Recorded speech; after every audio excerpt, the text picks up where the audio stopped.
I get up and say, let's have a seat? Should I do that? Okay.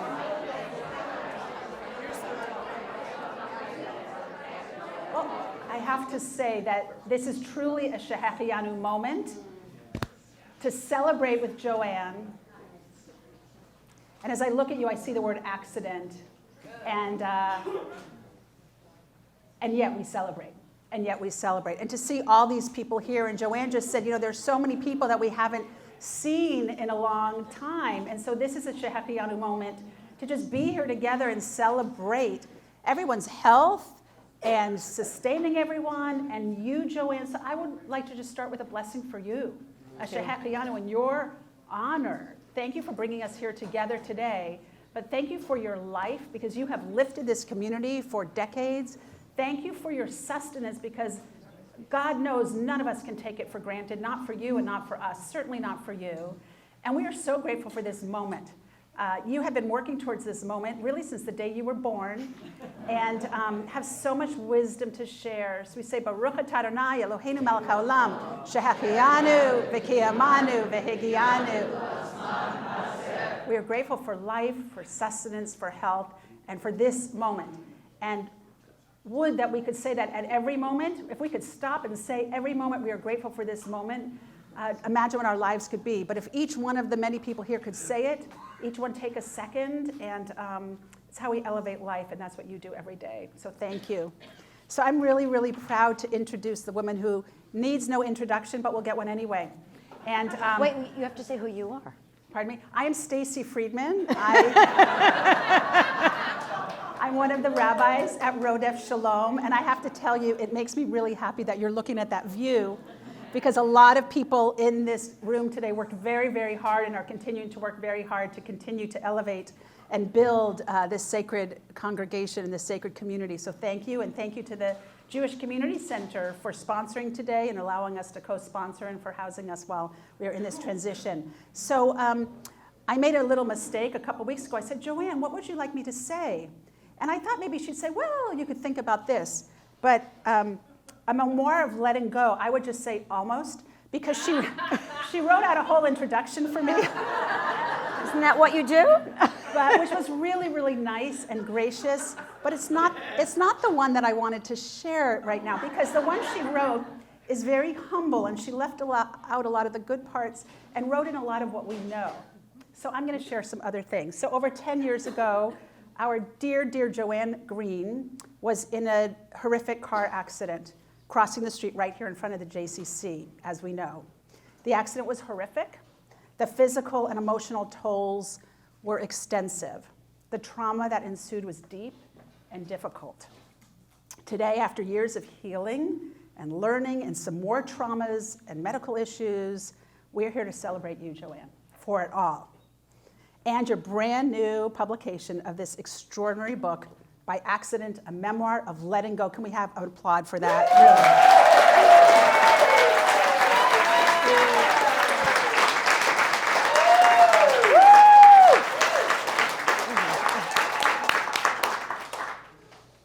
It was so hard won, all the lessons. And in this incredible book, which I've had the honor to read twice, and I tell you, both times I missed dinner, which I don't think I've ever done in my life, and Frank didn't see me till the morning because I could not put it down. It chronicles these pivotal events in your life, and you look at them not as valleys in your life that so many of us could look at, but rather not as valleys that you've fallen into and not been able to get up despite everything, but you actually look at them as mountains, as Everest-like mountains. You look at them as mountains that you've climbed, and in this book you share with us the lessons that you've learned from the bottom, yes, but mostly from the top, with broken bones and broken heart and broken pelvis and so much more. From the top of the mountain, with it all, lugging yourself up there, you give us a chance to glimpse what life looks like from the mountaintop, with it all. How frightening it can be, how alone it feels to be up there, and yet also how precious the journey is, and how filled with awe you are. It's the duck. It's the duck. It's the duck. I love this when I say how filled with awe and the duck. And that's how life is, right? We can be on the top of Everest with a duck. And how filled with awe you have been every step of the way. You help to instill that awe in each of us, and for that we are all so grateful. You share what you've learned and how you've changed, yet there are a lot of things we know about you already. What we know about you is this. It's what we've known all along. That you are a fierce advocate for the underdog, that you respect those around you from the youngest to the oldest, and you learn from them and teach. You are honest. You are open to learning, to forgiving yourself and others and asking for forgiveness. You're open to learning about other people, about life, about Judaism, even when it's been really hard. You are generous. You are a builder of community. You are an adventurer along with your scars and everything you take with you. You inspire us to live more deeply. You are both reverent and irreverent in the best possible way. You are an enlightened teacher and student of Torah. You are a friend who knows how to show up for others. You know how long to stay when someone's sick. You even know when to bring bran muffins when they'll be appreciated. You've changed so much in these years, and yet we've always known these things about you. They were always there. And so we shared this, a snapshot from Alvin Fine. This is what you know, and this is what you've shared with us and will continue today. Life is not lived at some high place along the way. You could not get to Everest by flying in a helicopter, but in simply having made the journey, stage by stage. Birth is a beginning, and death is a destination. But life is a journey, a sacred pilgrimage made stage by stage from birth to death to life everlasting. Thank you for implanting everlasting in life in each of us. Joanne Greene. My nose is working. So, Stacey, hang on to that, because that could be my eulogy. It's hard to remember. Done. It should be a long time from now. Poo, poo, poo. Poo, poo, poo. I am looking out at the faces of my family. Some of you know I lost my mother, my father, my sister, and my brother, and you all have really sustained me all these years through the losses, through the injuries, through the illnesses, through the joys, and it is extraordinary to see all of you today, just absolutely extraordinary. Okay, warning, TMI, I'm a TMI person, right? And this book is serious TMI. That might interest you, that might pique your curiosity, and today I will also be sharing things that, boundaries are not us.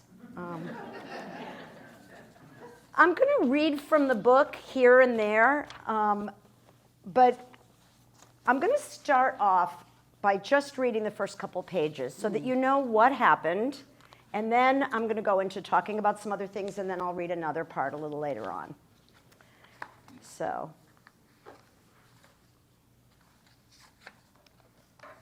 and this is the scene of the crime, because this really was a crime.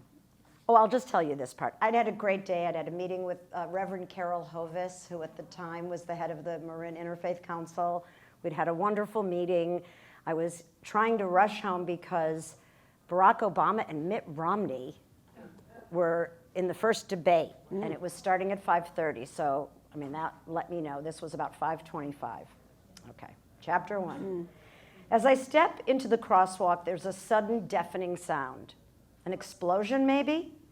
Then I'm airborne, thrown onto the hood of a car. What the hell? I silently scream to the universe, or God, or no one. Seriously? All I hear is an ear-splitting cacophony. All I feel is wild, uncontrolled movement. Stop the car, stop the car. The car is catapulted down North San Pedro Road, my head banging against its windshield. I slip off the hood onto the ground, alive. I can't move, can't speak. I lift my head and blink my eyes a few times. Things come into focus. To my right, people crowd the sidewalk, staring at me with their mouths open in horror, like in Munch's painting. I hear someone yelling, "Oh my God, oh my God!" I slowly turn my head in the direction of the sound, but see nameless faces. Cars are turned in different directions. People are running toward me. I'm lying splayed in the middle of the street and feel my short cotton print dress hiked up, naked thighs on display. Like that matters.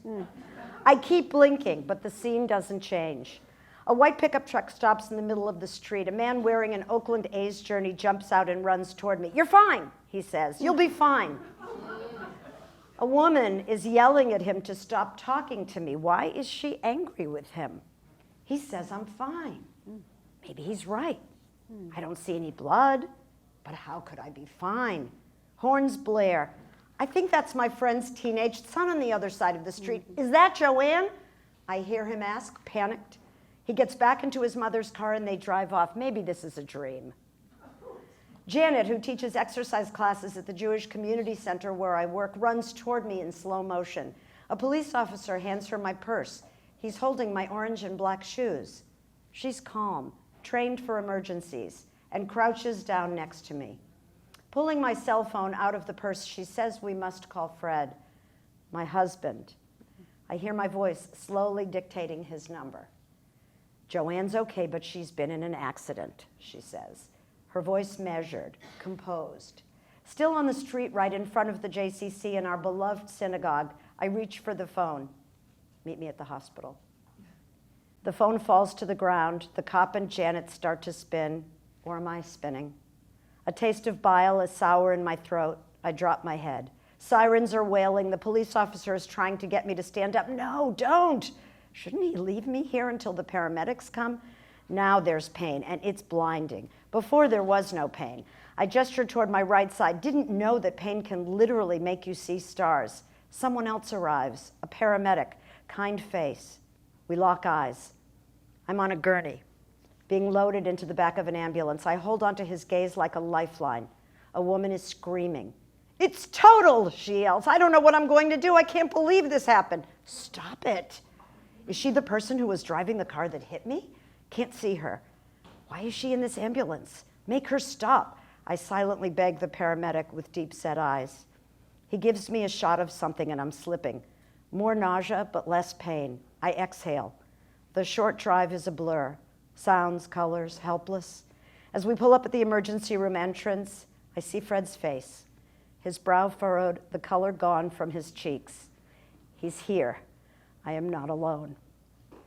"I'm sorry," I whisper, aware that even in my altered state, that the phone call he just received was his greatest nightmare.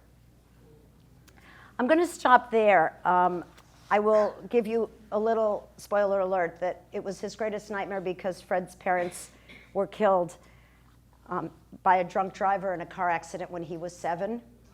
And so to have had to get that phone call was pretty awful. I'm writing about resilience. I'm writing because we all face challenges in our lives. We all face losses if we haven't yet. Sorry to break it to you, but you will.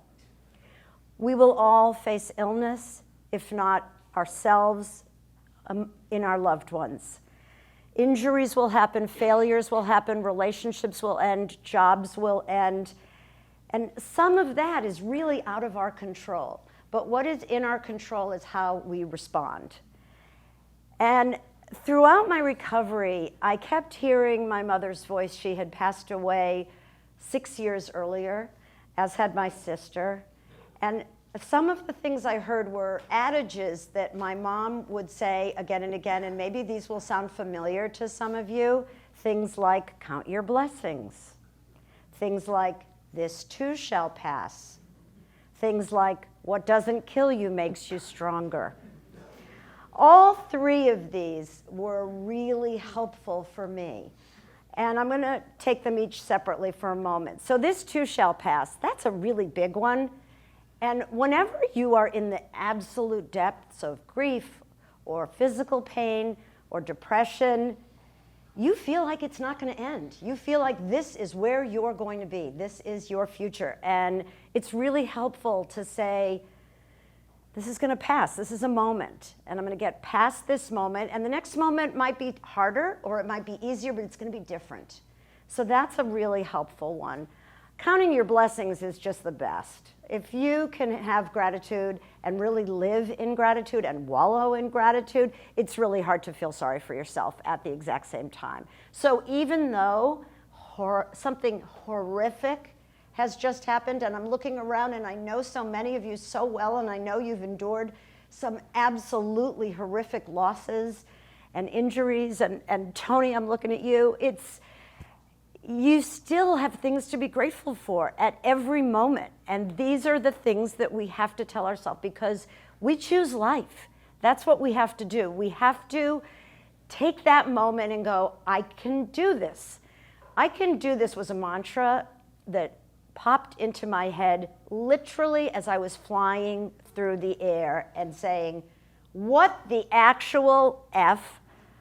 I've lost my mother, my sister, and my brother in a 4-year period, and now I'm being hit by a car. Really? Is this what's happening to me? And the next thing I said was, okay, let's do this.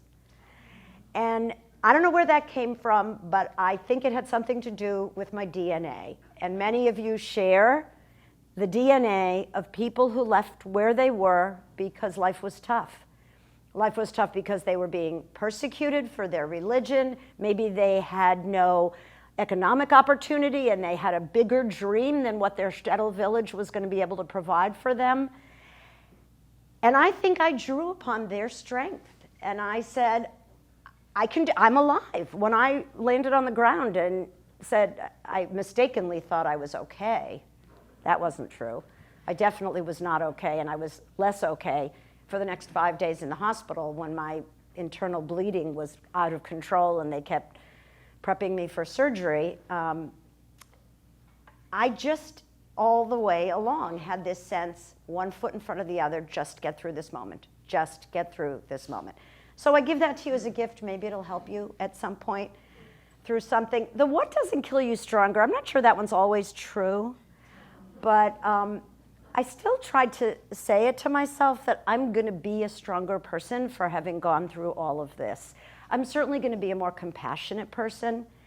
And a little later, I'm going to read something to you. At some point in my recovery, I made a list of things I had learned, and I put them in the inside of my medicine cabinet so that every time I opened it, I would see them and I would remember these things, because it's so easy when you're in the moment to have awarenesses, and then they sort of poof, they float away. So I wanted to really get these down. And now I'm going to read something else to you. Oh, I do want to say, some of the names in this book have been changed, not because I wanted to change them, but because people requested that they be changed. So, for instance,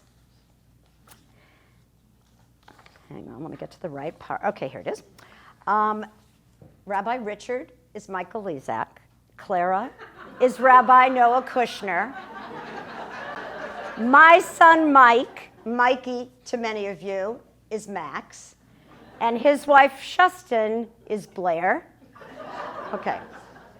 I think everybody else is who they are. Ruthie is Rachel, but she's also Rachel, so that worked. Okay, beginning of chapter 5. It's morning again. I'm not sure how many mornings there have been. Time is altered in the hospital until they tell me it's been 5 days since the accident. I try to eat the oatmeal. It's awful. Dried out. Sugar doesn't help. Nothing is sweet now. Fred is reading me emails. Can't concentrate. People want to visit. Please don't. I think about times I visited people in the hospital bearing gifts and likely way too much energy. Keep the flowers and balloons, they don't help. I look up to see people entering the room slowly, quietly, as if they're floating on air. My rabbis are here. Stacey, Richard, and Clara. And Dan, our temple's visiting musician from North Carolina. What are they doing here? Richard's wearing slacks and Stacey's in a dress. It must be Saturday, Shabbat. Richard's carrying a Torah. Don't rabbis bring a Torah to people who are dying? I'm not dying. Maybe they think I'm dying. They know how to visit someone in a hospital with soft, soothing voices, slow movement. They greet me, and I see neither horror nor pity in their faces. I notice that I was bracing myself and begin to relax. Their mere presence is a balm to my nervous system. They smell good. A rich, layered scent of Middle Eastern spices, of mystery and memory.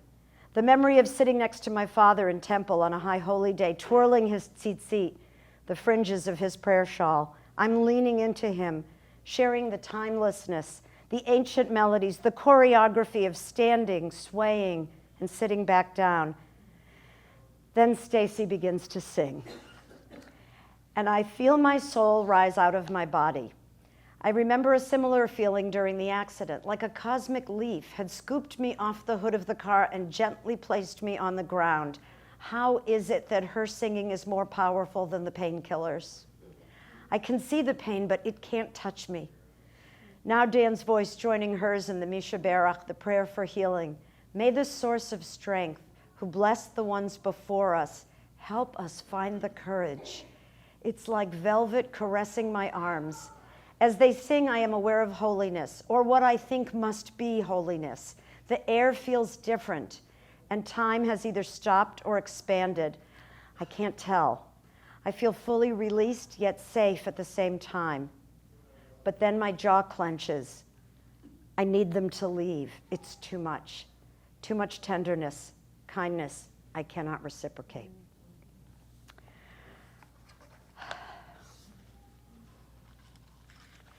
We all know what our issues are, don't we?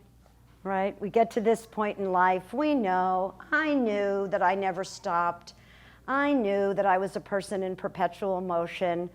I learned a lot of lessons with the grief that I went through at the loss of first my father at age 26, and then my mother and sister within a 5-month period, and then a few years later, my brother. But I kind of just went back to the way I was, because this isn't going to stop me. And I did it after the accident, too. Everyone said to me, oh, so you're going to retire now? I was old enough to retire. I had a whole lot of physical things that I was recovering from, but it was like, absolutely not. First of all, I love my job. I'm absolutely going to come back. And also, what, quit? I don't quit. Who can relate to that one? Just a few. Who can relate to the one of taking care of the other people? I'm fine. There are so many of these things. So here's the thing. I don't recommend being hit by a car in order to face your issues. Not a great idea. Most people who get hit by a car don't make a full recovery. This is insane. I have no residual damage. And the orthopedist said to me, if you get regular massages, you're going to say it was the masseuse that did it. If you do yoga, you're going to say it was the yoga that did it. And I did all of those things, and it was all of those things. That's what I'm here to say. And luck. And somatic therapy. Thank you, Kendra. And it's all chronicled in the book. But I just want to say that there's a lot to draw upon. Whatever your religious tradition is, look in there. There's something. There are things to draw upon, certainly in the Jewish tradition, that helped me and sustained me throughout. I'm going to read another excerpt now. I don't know what to do with myself. Lying here in bed hour after hour, the silence is torturous. If I can't do things, my mind starts to spin out. Keeping busy has always been my default to avoid an emotional downward spiral. Now, with nothing to do, I just keep replaying the accident, the crash that sounds like an explosion, the terror of being on top of a moving vehicle, lying on the street in shock. This isn't new. Quiet has always been my enemy. I was at a Buddhist meditation session in Chicago during college, squirming, aware of every passing second, suppressing the urge to run out the door. Eastern religion sounded so good, but the silence was unbearable. I'm a doer, always busy. I fill time by getting things done. But now, I couldn't get things done if I wanted to. Don't have the strength, can't concentrate. If I could, I would send thank you notes. like I did after Mom died, and after Raina died, and after Bob died. Those back-to-back losses, especially Mom's and Raina's, only 5 months apart, felt like Groundhog Day. Write the eulogy, place the obituary, deal with the mortuary, schedule the funeral, repeat. There were so many tasks that had to get done, and it didn't matter what kind of shape I was in, I just handled it. The grief could wait. It was always right there, bottled up just long enough to give everyone else space to have their reactions. The grief would explode in moments when I least expected it. Driving in the car or trying to get back to work too soon, a wave would reduce me to a quaking, crumbling, wailing shell of a human at the mercy of sobs coming from a place so deep I thought they might never end. And I'd close my office door right above where we're sitting now for a chance to catch my breath. Months had passed, yet the grief was still debilitating, and I was embarrassed because it showed. Felt weak. Food and sleep felt like the needs of a former self, the self who knew her place in the world. Cumulative loss can turn you into a shell of yourself. But I kept moving. Choose life, Jewish tradition tells us, and I figured that the best way to cope was to fulfill my responsibilities to the family and at work to the best of my ability. If I collapsed at the end of the day, leaving Fred to pick up the pieces, so be it. Day after day, I stood up, showed up, stepped up, and to the world, I was nothing short of remarkable, just how I liked it. Mom was 92 when a burst colon led to her rather peaceful passing. At least she went first. Her having to watch Raina get sicker and sicker and eventually die would have been unthinkable. A parent should never have to endure the loss of a child. After many rounds of treatment and a relatively successful clinical trial, Raina was losing her 5-year battle with ovarian cancer. Just 2 weeks after Mom's death, Raina was hospitalized with an obstruction, and from there, it was 5 quick months until the end. I thought I was ready for her to leave us. I thought all the advance notice, the false alarms, and watching her be ravaged by that horrific disease would make the end a relief. And it was a relief for her. Her suffering ended, but mine didn't. And then just 4 years later, without notice, my brother Bob's death plowed into us like the car that hit me. No warning, beautiful day. Life as we knew it shattered. Hemorrhagic strokes are like that, quick and devastating. We'd learned that lesson when Dad died suddenly of the same kind of stroke in 1981. But this was different. Bob's death left me as the sole person standing. It was just 2 weeks before Passover, and I would still host the Seder for all his children. Had to function, had to be strong, pick up the pieces, lead. That's what a family matriarch and a community pillar does. She handles things. Get moving. I gave the impression after each of my losses that I had this, but maybe all I proved was that I could fake it like a champ. This time, I can't fake it. This is different. I literally can't get moving. Some people have told me that this book reads like a love letter to Fred, and that is intentional. I wish that everyone had someone to hold them through the hard times and to celebrate and laugh like we do. My children have been amazing. Danny and Marie are here today. I want to share what I learned, and then Stacey and I are going to talk together for a few minutes, and then we're going to have time for questions. I've learned that I don't need to rush through life, that I'm more comfortable and feel safer at an adjusted pace, that it's not just about how much I accomplish in a day, but how I do what I do that matters, that I never regret taking time to spread joy. And for those of you who know me, that means patting every dog that will allow me to pet them,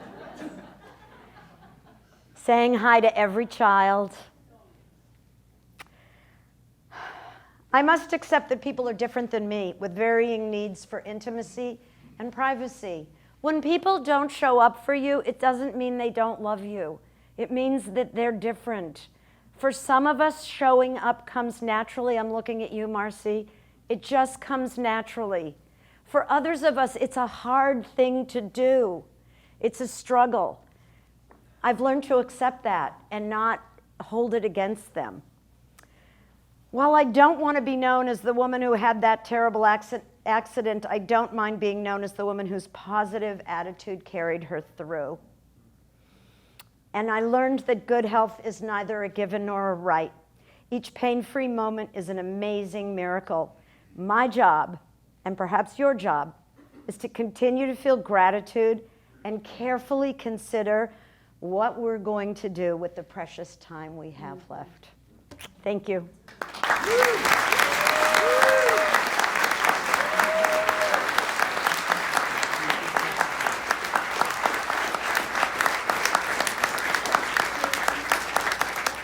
That was beautiful, wasn't it? Yeah. Amazing. Thank you. So it was interesting in the beginning when you were talking, the first quote you read was about when you called Fred. And I highlighted this because this is what you said, and the second half I'm interested to hear if this has changed since the accident and writing the book. You said, on October 3rd, 2012, Fred got the call about my accident, and I couldn't help but to feel responsible for his pain. Can you talk about that second half, and if that's changed at all?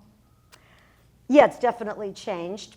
I don't think you're in pain about that anymore. So, no, it was just so Would you like to come up on the chair? crazy that I was in a devastating accident. You know, we had joked about it all through the years, and we had teenagers who, despite all assurances, as you'll read in the book, that nobody was drinking, I'm sure maybe once or twice someone might have been drinking, you think? And we just kept saying, it can't happen again. It can't happen again. It'll be okay. And then it happened. So, yeah. It must have been hard to allow him and others to care for you when you are so accustomed to caring for others. When you're in as bad a shape as I was in, you have no choice but to let others take care of you. Now that changed as I started getting better and thinking that I was better before I was really better. Like I had a number of false starts and complications that happened because I was doing too much too soon, which I had already learned at after an earlier surgery, but I had to learn it again. Yeah. I remember after I had a health issue and people really wanted to know very soon what I had learned. What did you learn? What did you learn from your cancer? I said, nothing. You know, am I supposed, you know, it was a little early to learn and I still don't know. And, you know, and you learned a lot. But when did you start learning? How quickly did it come and how hard is it to remember? Well, I took a lot of notes because, you know, the memory goes. I think at the beginning it was really survival. It was really about survival and drawing upon whatever I could to survive. And later, as I began to get better, probably a couple months down the road, yeah. And you wrote this in the beginning, which was, this line is so powerful. You said, the car accident will be a catalyst for me, a sudden graphic stop to my constantly in motion existence. My need to produce and achieve to feel worthy of love, my need to control everything because I believed it would make me safer. And then you add, ... It teaches me that my needs are masks and that control is an illusion. I think that needs to be a bumper sticker. Big time, right? Or a refrigerator magnet. It teaches me that my needs are masks and that control is an illusion. Can you talk about that and teach us more about that? You know, we think we know what we need. This something just popped into my head because we spent a little time with a baby today. Thank you. And I remember when the baby would go to sleep for a nap, I would think, what am I going to do? Oh my gosh, wait, do I want to take a bath? Do I want to fold the laundry? Do I want to read a book? Do I want to write a thank you note? Right? Does this ring a bell to anyone? And I think we don't really know what our needs are right off the top. We have to like go down a level, drill down a level to find out what really is it at this moment that's going to sustain me? What's going to serve me? I'm sure we all have people in our lives that don't serve us, right?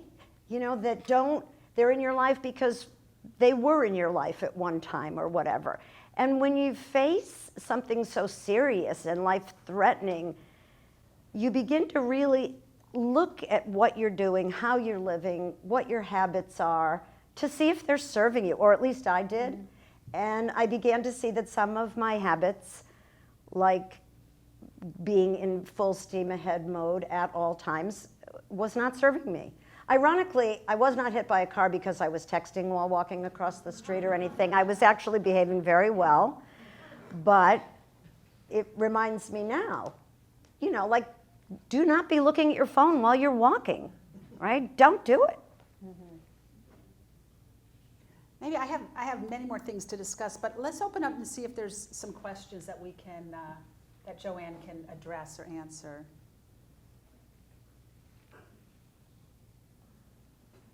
Hi, Joanne. Hi, Cindy. I was here yesterday too, and I was at Book Fest yesterday. And this occurred to me a little bit different from what we've been talking about. I read your first chapter a couple of years ago because I had known about your book for a long time.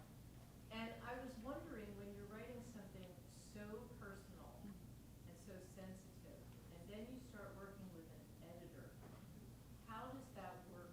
How did that work for you to have somebody coming in and saying, well, I don't know about this? Yeah, it's tough. It's really tough. Can you repeat The question, you made me cry before, and so no. The question is, these are your babies. You write something so deeply personal. What is it like when an editor, is brought into the mix and has all these things, like, that's not so good, take that out. So my favorite comment that my editor, whom I adore, I've never met her in person because this was all during COVID and she lives in Ohio, Heather Martin, she said, Joanne, I'm getting trauma fatigue. Please take out this. She goes, can you just make the kidney stone a paragraph instead of a chapter?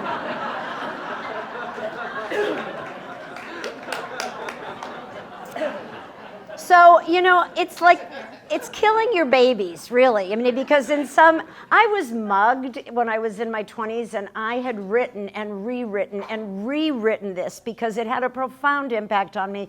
The person who mugged me was an African-American 15-year-old boy who had been in foster care throughout his life, and he was caught ultimately, and I had to weigh in on whether he should be tried as a juvenile or an adult, and I thought this was also important, and she said, yeah, that doesn't fit. Gone.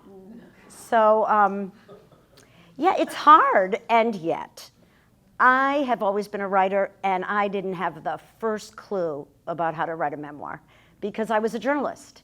It was a completely different kind of writing, and I was always about the facts, and keep your opinion out of it, keep your perspective out of it.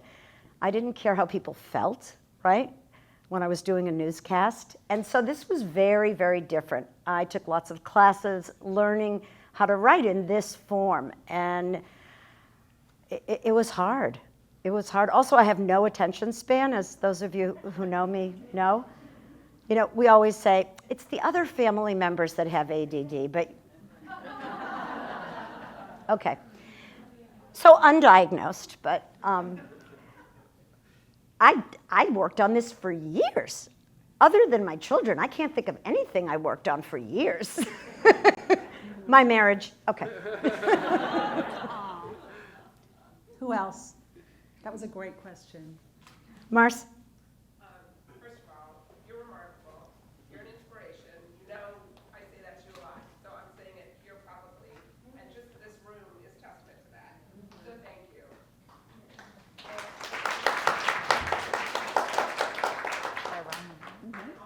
I just want to ask fine. about how it was for you. I know Yeah. you write about this a little bit in the book, but coming back today and crossing that street, how it felt then, soon after, and today. Thanks. Marcy wanted to know what it's like coming back here and crossing that street where it happened. Well, first of all, there's a flashing light now. Somebody, I can't remember, I think it was Mike Acker, who used to be the director of management here, or someone on the staff said to me, if you died, they'd have a sign.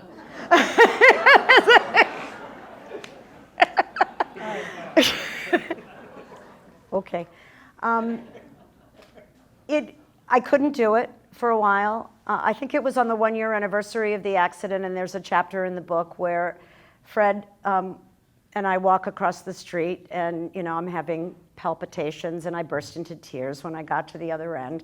And then every year, because I continued to work here for many years, I would walk across holding hands with either Elena or Heidi, and it got easier and easier and easier, and now it's really easy. And part of that also is because of the kind of therapy that I did, that it was targeted to people who had been in trauma. So if you or anyone is in a traumatic situation like that, I highly recommend somatic therapy or EMDR or one of the other therapies that is specifically geared to trauma.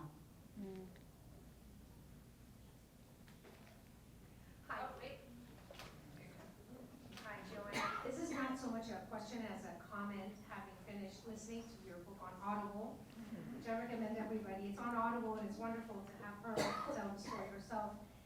I wanted to thank you in particular for shedding light on your experience with having people visit you in the hospital, because I was not aware, and I really appreciate you sharing what it's like to be there when people with a lot of energy come and then they want to be up, and that's not what you need at the moment.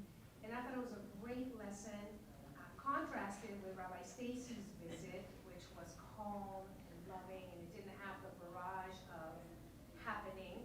And I think that anyone who reads your book can benefit from that, and can benefit those around us when we have the chance to visit them in a hospital, whether we're offering to make soup at their house or at their own house.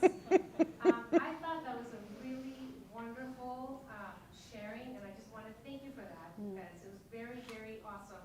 Not something that people often talk about, especially when they're in the receiving end. You're not going to say to somebody, they visited me in an awful way.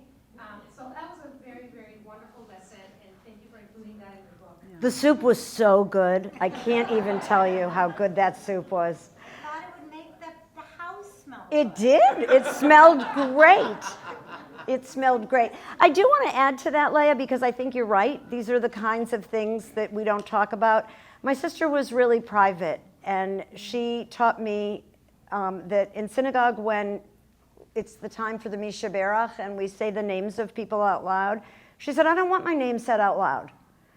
Right. Interesting. So there are many things like that. Often when someone is injured or ill, it's about us, right? We have to face the fact that we're trying to feel good that we did something. And I remember specifically people saying to me, I didn't know whether to make chicken or pasta, and it's like, shut up. I can't even eat or think about food. And right, so it's just something to keep in mind, to try to be sensitive to where that other person is, and that you can feel better 3 weeks from now when you go to visit them and they can actually have a conversation with you, right? Because, and I thought of this with Danny and Marie went and visited a friend who had a baby, 4 or 5 months ago, and she said, yeah, people aren't coming like they did in the first month or so. And this is really something to keep in mind. A few months later, she still has an infant.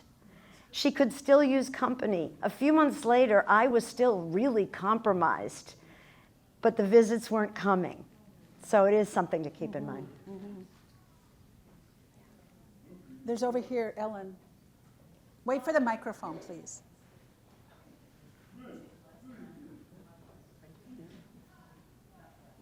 Was it helpful, was the podcast helpful in the writing?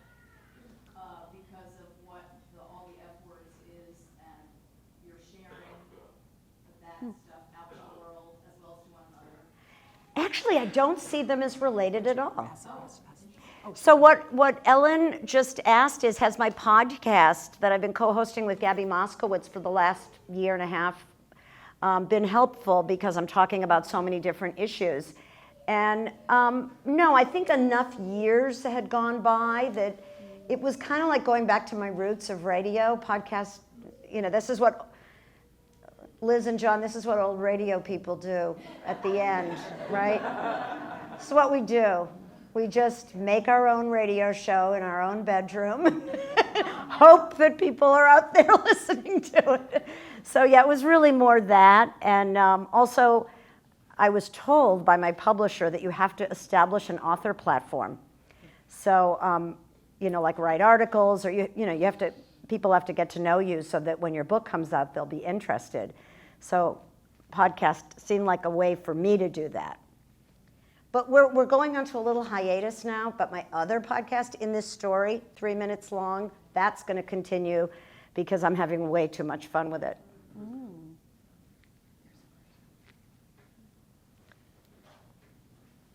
And Penny Lane, who's about to ask a question, has a book coming out with my same publisher. She writes press that you all have to read. I've read it. It's extraordinary. Joanne, I read your book and I loved it. I found it very inspiring, and I found it so humbling, and I got to know your family through the book, and I'm just honored that I know Fred because of it. It's just like a love story. My question is, and you'll know where this is coming from, I didn't see any blame in the book toward the gentleman who hit you, or any animosity or bitterness or anger. Like I didn't see any, and I was looking for it. And how do you do that? The rest, I can't do that. How did you do that? How do you deal with that? Yeah. you beat. How did you do this? Like you could have slowed down or something. Yeah. That's really interesting. There was a program in Marin County, a restorative justice program, and I was offered the opportunity to meet with him, and I was like, no, just going to move on. I mean, my attorney kept saying, it's really a shame that the guy that hit you had no money, because this would have been the big payout, right? Can you imagine if he was driving a truck? Imagine if it was a company truck. Like, yeah, it would have been, you know, everybody's college would have been paid, not everybody's, but my grandchildren's college would have been paid for. But I did not have time for that, to be perfectly honest. I just didn't want to go there. He was an irrelevancy, and I just had so much work to do to survive. He was, you know, it's what I was saying earlier about what serves you. That would not have served me, and I knew it.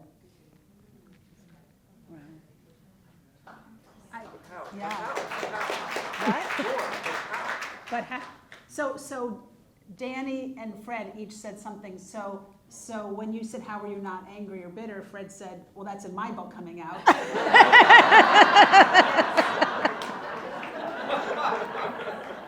And then Danny, you wanted to hear more about how, because this is right, such an inspiration and such an aspiration for us, and it's hard.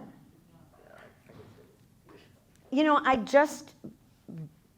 I'm a pretty spiritual person, and I think I had this sense that this was just part of what was supposed to happen to me. If it hadn't been him, it would have been somebody else. It didn't matter. I mean, I didn't think of him as being the cause of it. It was more, this has happened. What am I going to do with this? And I don't remember thinking about him at all, or being resentful at all, or angry at all. I mean, there were things to be angry about, and I was really, really angry at the disability people. Because here you are at your absolute lowest point, and they're like not nice. They're just doing a job, can you imagine? And they would never answer the phone, and I just thought that was injustice, and I kept thinking about all the people for whom English is not their first language, or people who don't know how to work a system. I know how to work a system, and I couldn't get heads or tails with these people. And I just kept thinking, if I can't make this work, this is terrible. It's taking advantage of people at their absolute lowest point. That made me angry. Mm-hmm. But it was really about justice. I think there was another question back there. Yeah, right.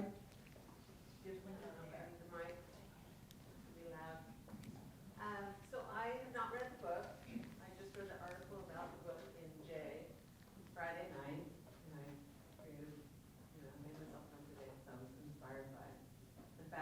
you were going to be so open about what happened to you, and it is inspirational. But my question is, and maybe it's in the book, but for those of us who haven't read it, how has your life changed in terms of trying to control everything? And can you impart any wisdom being a control freak yourself? I'm sure there's a lot of women here. Recovering. You're a recovering control freak. You know, and does your daily life, is it different now as a result? Well, yes, I retired. That really made it. That's an amazing thing to do if you can do that.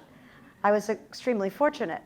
And I retired at the beginning of COVID because the JCC closed, as you'll remember, for a period of time. And I thought, well, this is perfect, right? And also, I want to write this book.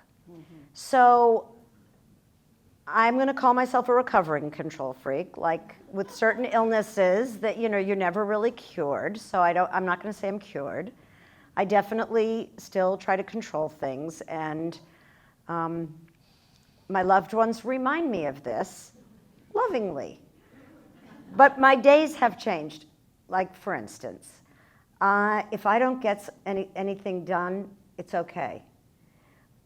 It's really okay. It didn't used to be okay. If I take a hike and do yoga and have lunch with a friend, it's okay. I'm not a sloth. If I read a novel on the couch in the middle of the afternoon and fall asleep, it's fine. Do I kind of feel like I need to apologize? If Fred walks in from his office and sees me, am I completely embarrassed, like I'm doing something wrong because he's not napping, that I'm getting away with something? Yes. But at least I do it. So I feel like I've made a lot of progress. I'm also trying to slow my friends down and make them have lunch with me sometimes. Make them talk to me on the phone in the middle of the day. Looking at those people right now. Yeah, it's different. It's definitely different. Also, I'm aging. Not much, but just a tiny bit.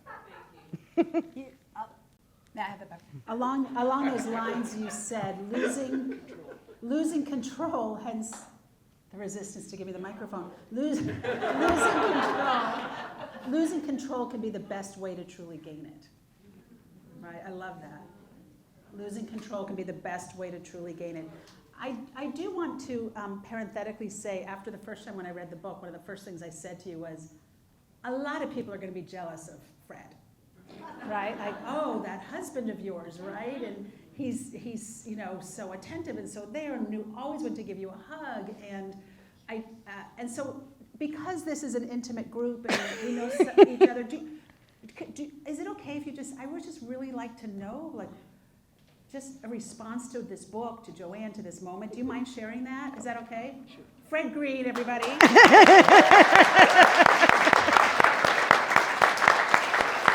Uh-oh. Don't leave. Don't leave. I won't leave. So when I read the book, my first reaction was, did I really say all that? I mean, come on, really? Was that, you're just trying to move the story along. She's like, a little bit of both. A little bit of both.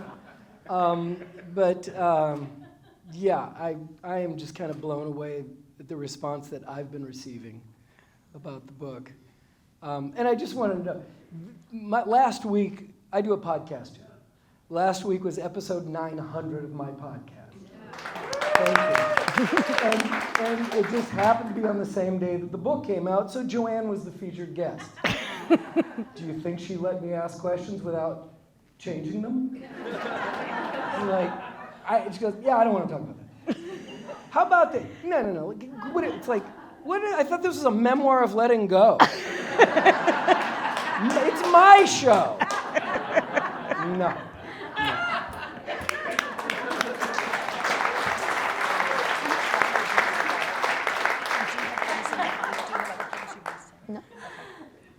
You know, it's so interesting because you mentioned, and I think you said you were going to share them later, the list of the things on the inside of your medicine cabinet. Oh, I did. Well, I wrote them down too. I highlighted them because my medicine cabinet doesn't open like that, so I can't write them down. But thought it was 115. No, that's wrong. 115. So I marked them up too. But a couple of them, or maybe, do you want me to read a couple? I'm just interested which ones really resonate with you. All of them, but go. All of them. Just a few. She said, I don't need to rush through life. I feel safer and more aware at an adjusted pace. It's not just about how much I accomplish in a day, but how I do what I do that matters. Listen to this. I never regret taking time to spread joy. Amazing. I must accept that people are different and varying needs for intimacy and privacy. You mentioned this before. Good health is neither a given nor a right. And each pain-free moment is a miracle. Are there new ones since that? Oh, yes. I highly recommend being a grandparent. Oh my gosh. There is nothing like it. We all know this, right? Those of us who have the blessing of children in our lives, you're only as happy as your least happy child. So true. So, like, both my children are happily married and own homes. Incredible. And have wonderful careers. And I love my daughters-in-law beyond measure. And then my younger son, who, oh my gosh, I mean, we never quite knew what was going to happen there, as those of you who know me know. He is, a very successful adult, and he and his wife provided us with like the two most extraordinary human beings to ever grace the earth. So, yeah, it's just such an abundance. It's an embarrassment of riches. It's just an abundance of blessing. I also feel incredibly grateful that I'm a creative person because I can just keep creating, no matter what. If I can't walk, if I can't see, if I can't hear, I'm still going to be able to do what I do. And yay for podcasts, even though, no one may be listening. But, we put them out there and, Oh, we're listening. they're out there. So, I'm just enormously grateful. And let me say, I could not, besides, giving credit to my husband and my children and my close friends who are here, I could not have made it through all of that without this community. This community is so dear to me. And so many of you as individuals have shown up for me and for everyone else, because that's really what it's about. And being a part of this community, and many communities, and I know that to be true, that there are many communities that are this way, part of it is you show up, people will show up for you. And one of the things about retiring that was really important to me was I wanted to always have time in my life to be able to show up for people the way people showed up for me. I want to be able to have time to go visit people and make a meal and drop off a meal. Or buy a meal. I might not make the meal. Or walk their dog or sit with them. That's more important than anything. Is there one final question? And if not, that's okay. So I wanted to share this line, which is almost your last sentence of the book, which was so shatteringly powerful and beautiful after everything you wrote in the book. And I just wanted to have us hear it, and then maybe you can say a few words about it. At the end, you said, after you talked about your birth and the order of your birth and all that and everything in the book, you said, my birth, I finally come to understand, may have been an accident, but it was no mistake. My birth, I finally come to understand, may have been an accident, but it was no mistake. So my parents were 40 and 44 when I was born. They had a 13-year-old and an 8-year-old. My mother was pregnant at my brother's bar mitzvah and hid it because she was so embarrassed.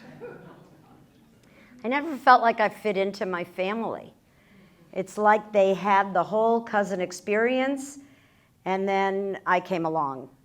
And there was no one anywhere near my age, and my parents were done, and they were worried about their teenage boy who was doing God knows what. And also my mom, my brother, and my sister were all math people, very linear, all Scorpio. If you know anything about astrology, you're in or you're out. I'm so the opposite of that, right? Once you're in, you're in. Like if you're in my life, sorry people, but you're always going to be in my life. So I felt like I didn't fit in, and part of, I think, some of the behaviors that I developed all through my teenage years and in my 20s and 30s and 40s were really about fitting in and finding my place, and where would I find my place. So after everybody died, I started thinking, oh, maybe like I was born because I was going to be the keeper of the tradition. And I was going to be the person who was there for my sister's kids and my brother's kids and their kids. My brother's granddaughter just got engaged. I mean, it's crazy. And it's a role that, you know, I went from being the baby to being the matriarch, like that. And Born on Valentine's Day. and I was born on Valentine's Day. So I don't think my being here is a mistake, and I absolutely feel very strongly that I know what my purpose is. And we have definitely felt that here today. Thank you so much, Joanne. Thank you.